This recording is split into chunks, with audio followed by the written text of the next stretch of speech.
குலதெய்வம் எனும் டிஎன்ஏ. இந்த குலதெய்வம்ங்கிறது வெறும் கடவுள் நம்பிக்கைக்காக கல் மண் வச்சு எழுப்பப்பட்ட கட்டிடமோ கோயிலோ கிடையாது.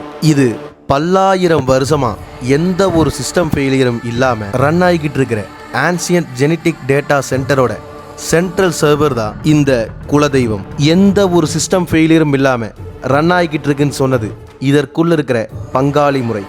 மனுஷங்களுடைய பாலினத்தை முடிவு பண்றது இந்த XY குரோமோசோம்கள் தான். இதுல Y குரோமோசோம்ங்கிறது நம் மூதாதை ஆண்கள் கிட்டிருந்து ஆண்வழி தோன்றல்களுக்கு மட்டுமே எந்த ஒரு மாடிஃபிகேஷனும் இல்லாம அப்படியே காப்பி ஆயிட்டு வர்ற ஒரு குரோமோசோம். பல ஆயிரம் வருஷத்துக்கு முன்னாடி எந்த ஒரு டிஎன்ஏ டெஸ்ட் எக்யூப்மெண்ட்டும் இல்லாத காலத்திலேயே மரபணுக்களை ஐடென்டிஃபை பண்ணி அதை வச்சு திருமண முறைகள் குடும்ப உறவுகளை முறைப்படுத்தி இருக்காங்க.